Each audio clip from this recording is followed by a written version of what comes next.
Hola, buenas tardes, queridos niños. Me alegra mucho saludarlos en este nuevo sábado, esta oportunidad que tenemos para seguir aprendiendo más acerca de la palabra de Dios. Vamos a iniciar este tiempo dando gracias al Señor, así que los invito a orar. Maravilloso Señor, te damos gracias por este día sábado que nos permites reunirnos en la distancia para seguir aprendiendo más acerca de ti. Gracias por nuestras familias y por esta semana de vida que nos diste. Hoy te pedimos que nos ayudes a estar atentos a este mensaje y que podamos aprender y guardar en nuestro corazón estas enseñanzas. En el nombre de Jesús, amén. Bueno, chiquitines, la semana pasada con la profe Luz Marina aprendimos que cuando Adán y Eva pecaron en el huerto del Edén, comiendo del árbol que Dios les había dicho que no debían comer, no solo pecaron ellos, sino que por ese pecado de Adán, el pecado pasó a toda su descendencia de generación en generación y por ese motivo todos los seres humanos somos pecadores. ¿Sí se acordaban?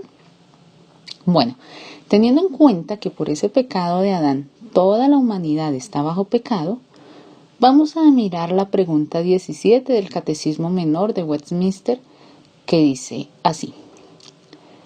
¿A qué estado condujo la caída a toda la humanidad? La palabra caída la utilizan para expresar ese momento en que Adán peca comiendo del fruto del árbol.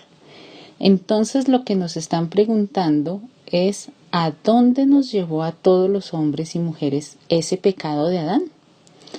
Y la respuesta dice, la caída condujo a la humanidad a un estado de pecado y de miseria. La respuesta es muy directa diciendo ¿qué produjo? ¿Y qué fue lo que produjo? Dos cosas, pecado y miseria. La respuesta también nos da un versículo que está en Romanos capítulo 5 versículo 12. Vamos a leer lo que dice este versículo. Dice, el primer pecado en el mundo fue la desobediencia de Adán. Así, en castigo por el pecado, apareció la muerte en el mundo. Y como todos hemos pecado, todos tenemos que morir. ¡Wow!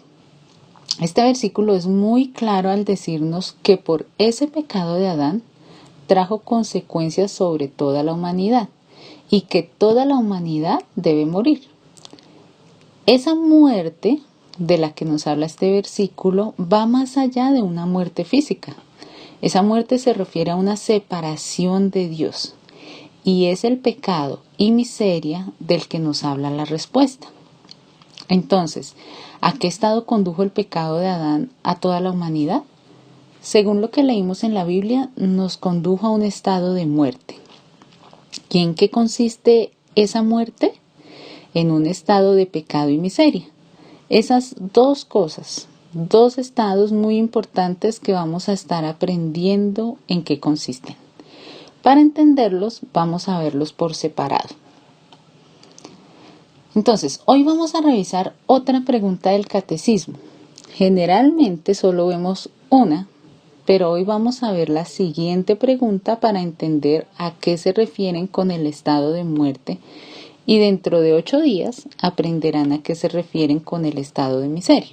Porque recuerden, nos condujo a dos cosas, pecado y miseria, con una condición de pecado y de miseria. Entonces, como sabemos que la desobediencia de Adán trajo pecado y miseria sobre toda la humanidad, vamos a ver la pregunta 18, que dice, ¿en qué consiste la pecaminosidad del estado en que cayó el hombre?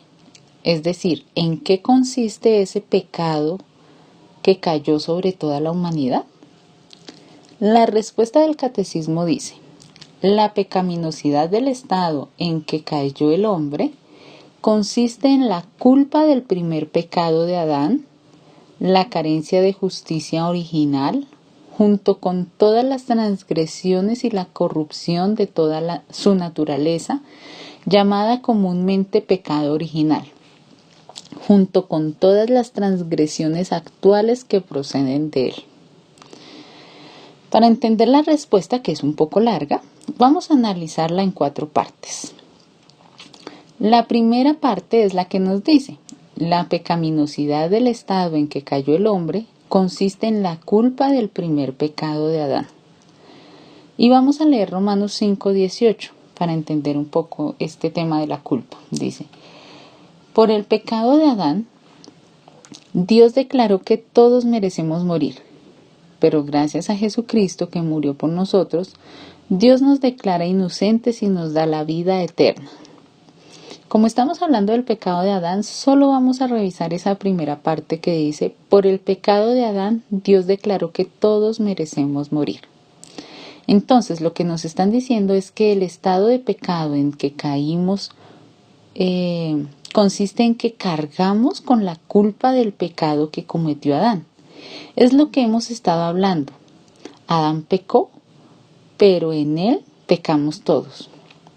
Así que todo ser humano que nace es tan culpable de desobediencia como lo fue Adán en ese momento que pecó.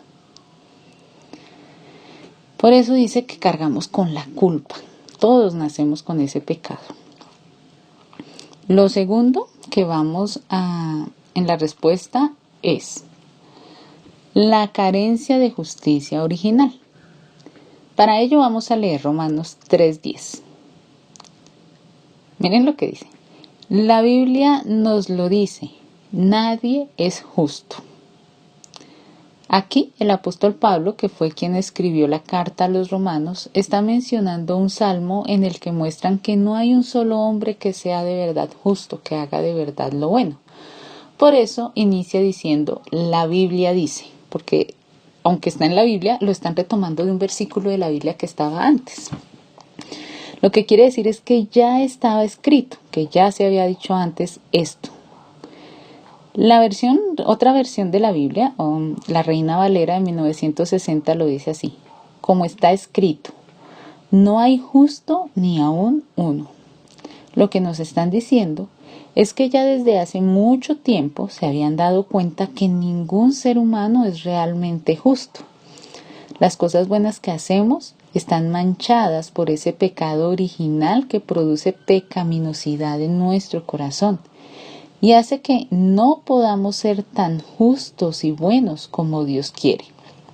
Eso no quiere decir que no podamos hacer buenas cosas, como por ejemplo ayudar a alguien que lo necesita.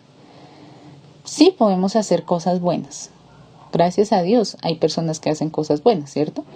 Pero una acción buena o muchas acciones buenas no quitan el hecho de que estamos cargando con un pecado que inclina nuestro corazón hacia el mal.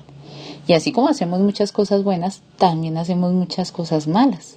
Es decir, pecamos mucho.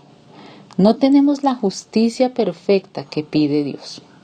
Por eso es que no hay un solo justo, porque aunque sí hacemos cosas buenas, no somos justos perfectamente como Dios quiere que seamos. La tercera consecuencia, la tercera parte de la respuesta dice: junto con todas las transgresiones y la corrupción de toda su naturaleza, llamada comúnmente pecado original. Vamos a leer Efesios 2:1.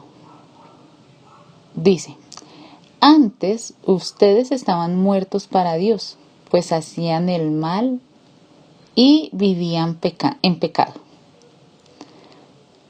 ¿Recuerdan que en otra clase aprendimos que pecado es todo lo que va en contra de lo que Dios mandó? Y vimos en aquella clase que así como matar a otra persona es pecado, también decir mentiras, groserías, la envidia, en fin, otras cosas que uno piensa que no son tan delicadas, también son pecado y son igualmente horribles ante Dios. ¿Sí se acuerdan? No hay un pecado más grande que otro. Pecado es pecado. Y lo que nos dice este versículo es que estábamos acostumbrados a vivir en pecado. Continuamente, con nuestros pensamientos, con nuestras palabras, con gestos, con acciones, estamos pecando contra Dios. Es el estilo de vida producido por ese pecado de Adán que trajo pecado a toda la humanidad. Entonces, ese pecado de Adán trajo a nosotros una consecuencia y es que vivimos en pecado. continuamente. Ese pecado original trae esa pecaminosidad a nosotros. Y la cuarta parte dice, junto con todas las transgresiones actuales que proceden de él. Vamos a leer Mateo 15, 19 al 20. Pero antes de leerlo, quiero contarles algo para que podamos entender el versículo. Resulta que en el tiempo en que Jesús vino a la tierra, había un grupo de personas llamadas fariseos. Estos fariseos enseñaban al pueblo, a la gente, cómo debían adorar a Dios. Ellos, los fariseos, a veces enseñaban mal porque comenzaron a pensar que las acciones físicas, lo que hacíamos, lo que hacía la gente, era más importante que un corazón puro. Una de sus enseñanzas decía que si la gente comía sin lavarse las manos, quedaba impura y no podía adorar a Dios. Y Jesús les enseñó lo siguiente. Dice, pero si la gente dice cosas malas, es porque es mala y siempre está pensando en lo malo, en cómo matar, en cómo ser infieles en el matrimonio, en cómo hacer cosas indecentes o en cómo robar o insultar a otras personas y mentir. A Dios no le agrada que gente así lo alabe, pero cualquiera puede alabar a Dios aunque coma sin lavarse las manos. Lo que Jesús les estaba enseñando es que tener las manos limpias o sucias no impedía que adoraran a Dios. Pero más importante eran los deseos de su corazón. Esos pensamientos que tienden a lo malo salen de nuestro corazón. Y eso es lo que en verdad impide que nos podamos acercar a Dios. Y esa inclinación a desear lo malo, a pensar lo malo, está en todos nuestros corazones como consecuencia de ese pecado de Adán. Voy a hacerles unas preguntitas para que piensen. ¿Alguna vez han hecho algo que les parece que estuvo mal y han pensado en qué mentira inventar para salvarse del regaño del papá o la mamá? ¿Alguna vez han sentido el deseo de decir una mentira para que no los pongan a hacer oficio o para que no les toque hacer las tareas del colegio? No necesitan contestar, solo piénsenlo. ¿Alguna vez les han ocultado algo a sus papitos o a los profesores del colegio para salvarse de alguna consecuencia? Ese deseo de mentir, de engañar, de ocultar las cosas, es parte de esa condición de pecado que está en nuestros corazones, que es parte de esa consecuencia del pecado de Adán. Y esas preguntas era para que ustedes vieran que aunque son pequeños, en nuestros corazones está esa inclinación. Así que con la pregunta 18 aprendimos que el pecado de Adán trajo unas consecuencias sobre toda la humanidad. Una de esas consecuencias es el pecado, y ese pecado lo podemos ver reflejado en 4 maneras. La primera es que todos delante de Dios somos tan culpables del pecado de Adán como lo fue él en ese momento en que pecó.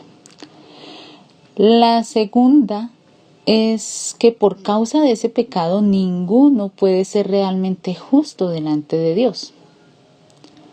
Lo tercero es que no podemos ser justos porque aunque hagamos cosas buenas, vivimos pecando, pues toda desobediencia a la palabra de Dios es pecado y de una u otra manera vivimos pecando. Y lo cuarto que aprendimos es que vivimos pecando porque ese pecado está en nuestros corazones y dirige nuestros pensamientos y nuestras acciones. Como podemos ver, niños, ese pecado original, que así se llamó el pecado de Adán, trajo muy graves consecuencias sobre todos nosotros. No importa que seamos muy adultos o muy niños, ese pecado trajo consecuencias sobre todos y por eso nos aleja a todos de Dios. Como ya lo hemos dicho en clases anteriores, es muy importante entender esto para que más adelante en otras clases podamos entender la solución que Dios dio para que a pesar de todo esto podamos ser aceptados por Dios y podamos llamarlo Padre y que realmente Él escuche nuestras oraciones. Vamos a orar. Señor Dios, te damos gracias por este mensaje. al escuchar todo esto debemos reconocer que también nosotros hemos pecado muchas veces, que a veces queremos hacer las cosas buenas pero finalmente terminamos pecando. Hoy te pedimos que nos perdones, Señor, que nos perdones por todo lo que pensamos, lo que decimos, lo que hacemos que no te agrada a ti. Y te pedimos que nos des tu paz y nos ayudes a vivir para tu gloria. En el nombre de Jesús, amén. Bueno, chiquitos, este ha sido el mensaje de hoy. Espero que lo tengan muy presente. Los esperamos el otro sábado para seguir aprendiendo. Y a continuación los dejamos con la profe Isabel para hacer el origami que hoy nos va a enseñar. Nos alegra mucho recibir sus fotos y ver cómo hacen con tanto amor y creatividad sus trabajos. De verdad, les han quedado muy, muy, muy lindos y los felicitamos grandemente. Esperamos seguir recibiendo sus fotos y recuerden intentar memorizar los versículos que copian. Bueno, los queremos mucho, Dios los bendiga, que tengan una hermosa semana. Chao.